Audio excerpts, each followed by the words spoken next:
की काल जी अत्यंत दुर्दैवी अशी घटना गोवा राज्यामध्ये घडलेली आहे की माधव खट्टर जे श्री गौतम खट्टर यांचा सख्खा भाऊ आहे, ज्यांचं वय वर्ष केवळ 18 आहे, त्यांना गोवा पोलिसांनी अन्यायकारक अटक केलेली आहे। श्री गौतम खट्टर यांच्यावरती गोवा पोलिसांनी आरोप केलेले आहेत की त्यांनी ख्रिश्चन पंथाच्या काही भावना दुखावल्या आणि त्यांच्या शोधासाठी म्हणून गोवा पोलीस उत्तराखंडला गेले होते।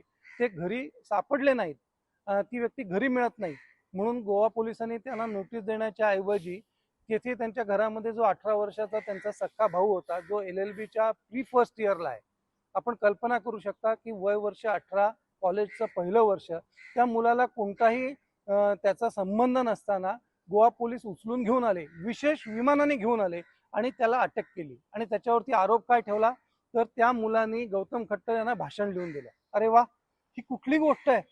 18 वर्षाचा मुलगा, अरे गौतम खट्टर एक प्रसिद्ध युट्यूबर आहेत, त्यांना कशाला कोणी भाषण लिहून देण्याची गरज आहे?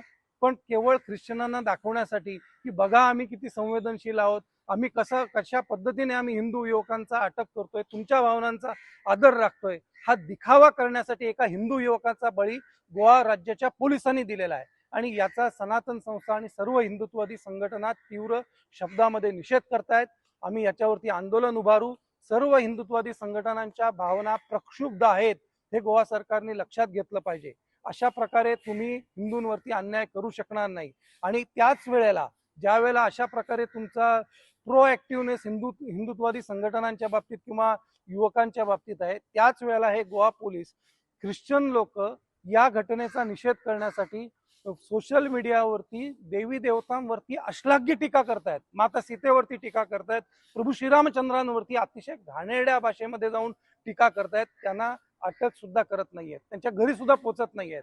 आम्ही पोलीस स्टेशनामध्ये जाऊन निवेदन देतोय, विनंती करतोय, विविध संघटना एकत्रित करतायत, तरी सुद्धा हिंदूंच्या भावनांची किंमत गोवा राज्यामध्ये शून्य राहिलेली आहे। आणि ह्या गोष्टीचा अतिशय या ठिकाणी आम्ही निषेध करतोय।